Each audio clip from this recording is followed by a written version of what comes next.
What ever my request is honourable high court చెప్పిందే చెప్తున్నాను sir. Yes Balaraju గారు.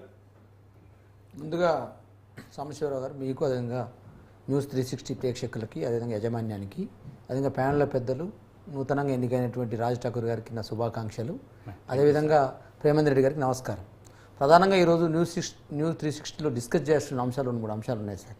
ఇవాళ హరీష్ రావు గారు మాట్లాడినా, కేటీఆర్ గారు మాట్లాడినా, దూదిమెట బాలయ్య మాట్లాడినా, మీరు మాట్లాడినా, పేదల పక్షపాతం, ఎవరైతే రెక్కాడితే డొక్కాడని జీవితాలతో బతుకుతున్న వాళ్ళు, నిరంతరం శ్రమ చేసుకుంటూ ఆ ఉన్నటువంటి ఒక 2 అర్రలను శ్రమజీవనం చేసుకుంటూ బతికే వాళ్ళు ఎవరైతే ఉన్నారో, అదేవిధంగా ఇవాళ రెంట్లు కట్టలేక అనేక రకాల ఇబ్బందులు పడుతూ ఆ చిన్న గుడిసెలోనే ఆధారం చేసుకొని సార్ ఇప్పుడు ఇల్లు అనేది ఎంత ఆధారం అంటే మనిషి జీవితంలో సార్ ఇల్లు పెళ్ళి అనేది చాలా ప్రామాణికం సార్.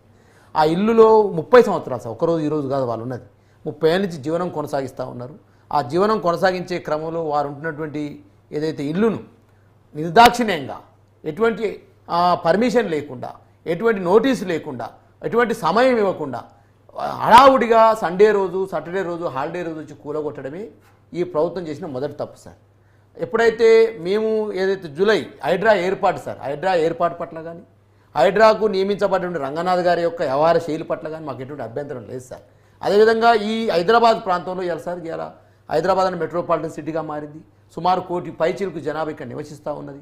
ఆ నివసించే క్రమంలో వారికి కావాల్సిన సదుపాయాల విషయంలో కావచ్చు, అదేవిధంగా హైదరాబాద్లో జరుగుతున్నటువంటి ఆక్రమణల విషయంలో కావచ్చు, FTL పరిధిలో కట్టుకున్నటువంటి విషయాలు కావచ్చు, అదేవిధంగా బఫర్ జోన్లో కట్టుకున్న ఇండ్ల విషయంలో కావచ్చు, అదేవిధంగా నాలాల పైన కట్టుకున్న విషయంలో మా మాజీ ముఖ్యమంత్రి కేసీఆర్ గారు స్పష్టంగా చెప్పినారు. ఆక్రమణ ఎవరు చేసిన ఆక్రమణ అనే సందర్భంలో ఇలా ఆక్రమణ ఎక్కడ జరిగింది, ఎట్లా జరిగింది, వాళ్ళు పాటిస్తున్న పద్ధతుల మీద హైకోర్టు సూచన చేసింది సార్. నేను ఏమంటున్నానంటే ఇలా 2-3 అంశాలు. జూలై 19వ తారీఖు రోజు హైడ్రా ఏర్పడ్డది సార్. జూలై తర్వాతకి ఆగస్టులో పని మొదలుపెట్టింది సార్. పని మొదలుపెట్టిన తర్వాతకి మొదటగా వీళ్ళు కొంతమంది పెద్దలు ఇల్లు కూల్చారు సార్.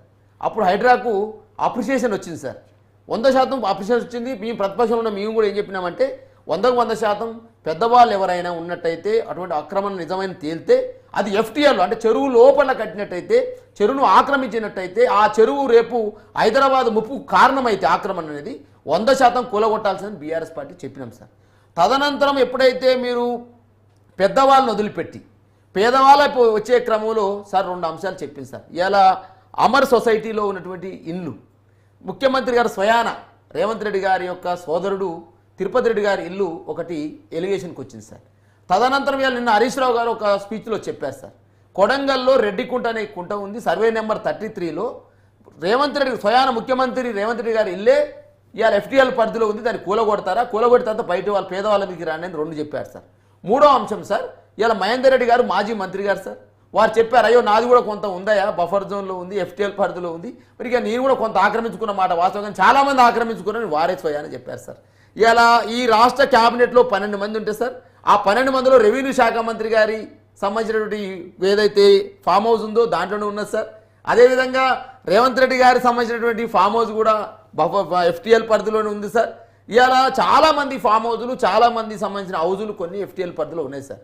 వాటి మీద చర్య తీసుకుంటుంది అనుకొని చాలామంది సంబరపడ్డారు సార్. ఎప్పుడైతే 2-3 పెద్దవాళ్ళకి కూలగొట్టగానే పేర్లు అప్రస్తుతం, కానీ ఆ 2-3 పెద్దవి కూలగొట్టగానే పెద్దవాళ్ళ మీదకి పోతుంది హైడ్రా, చాలా గొప్ప చేసింది రేవంత్ రెడ్డి అని మాట్లాడింది సార్.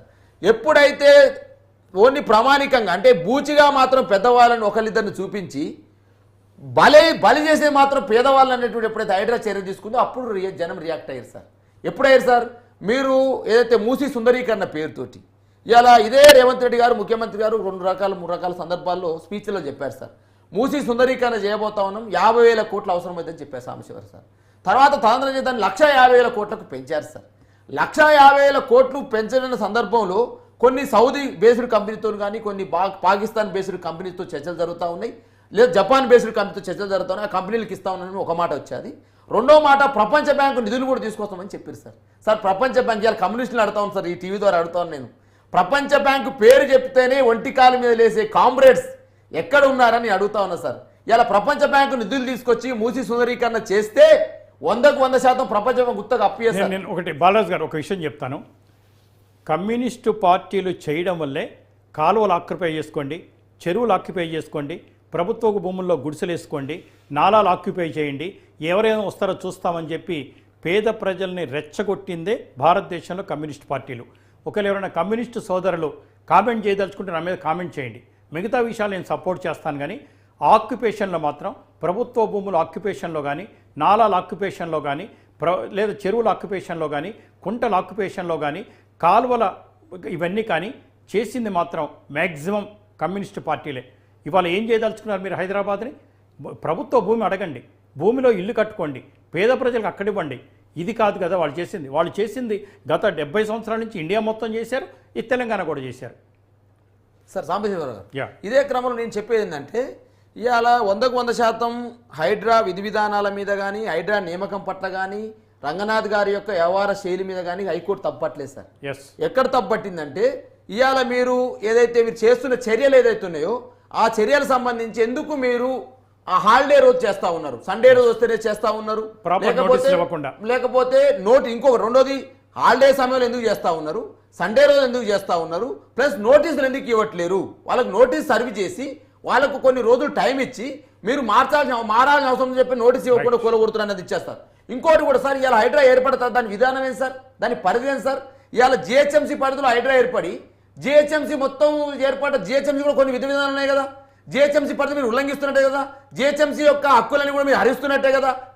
ఇదే జిహెచ్ఎంసీలో ఇదే పేదలు నివసిస్తూ ఉంటే ఇదే జిహెచ్ఎంసీ వాళ్ళకి ఎన్ఓసి ఇచ్చింది సార్, ఇదే జిహెచ్ఎంసీ వాళ్ళకు డ్రైనేజ్ ఇచ్చింది సార్, ఇదే జిహెచ్ఎంసీ వాళ్ళకు పవర్ ఇచ్చింది సార్, ఇదే జిహెచ్ఎంసీ వాళ్ళకు అన్ని రకాల హక్కులు ఇచ్చింది సార్. మీరే కేసీఆర్ గారు కోలుకొట్టుకున్నారు కదా, అక్రమణ వద్దన్నారు కదా, మీరే సపోర్ట్ చేస్తున్నారు సార్. నేనేమన్నా అక్రమణ అయితే మీరు వాళ్ళకు నోటీస్ ఇచ్చి కూలగొట్టండి, వాళ్ళకి సదుపాయం సార్. నేను 100% యాక్సెప్ట్ చేస్తాను. నేను ఇంకోటి కూడా సార్, నేనేమంటున్నాంటే మీరు నిషిద్ధ ప్రాంతం ఏందో తేల్చరు, బఫర్ జోన్ ఎంతో తేల్చరు, FTL పరిధి ఏందో తేల్చరు, ఊరికనే ఇష్టం వచ్చినట్టు కూలగొడతామని చెప్పేసి పెద్దోళ్ళకి 2 కూలగొట్టి పేదోళ్ళు మాత్రం 12,600 మంది పేదోళ్ళ మీద మీరు పడితే 100% Banjara hills 10 road number Janata garage అనేది వెయిట్ చేస్తుంది అని హరీష్ రావు గారు చెప్పిన మాట మేము వాస్తవం చేస్తా ఉన్నాం. పేదవాళ్ళు ఎవరైనా రండి, మీకు న్యాయం జరగకపోతే సార్, పేదవాళ్ళు న్యాయాన్ని ఆశ్రయించకపోతే సార్, వాళ్ళకి న్యాయవాది లేకపోవచ్చు సార్, కానీ జనతా గ్యారేజ్ లెక్క మా Banjara hills road number 10 Telangana Bhavan మా హరీష్ రావు గారు 24/7 వెయిట్ చేస్తా ఉన్నాం. మీకు లీగల్ సెల్ ఏర్పడి మీరు రండి పేదలారా, మీ ఇల్లు కూలగొడితే టీఆర్ఎస్ జెండా కూలగొట్టిన తర్వాత మీరు ఇల్లు కూలగొట్టాలని చెప్పి డిమాండ్ చేస్తా ఉన్నాను నేను. ఇవాళ సార్ నేను అడుగుతాను, ఠాకూర్ గారు నూతనంగా ఎమ్మెల్యే అయినారు, నేను వారిని యాక్సెప్ట్ చేస్తాను, ఎందుకంటే కష్టపడి ఆ స్పోర్ట్స్ చైర్మన్ గా పనిచేశారు, విద్యార్థి నాయకుడుగా ఉన్నారు, నేను యాక్సెప్ట్ చేస్తాను. కానీ సార్ పేదవాళ్ళ ఇళ్లను చిన్న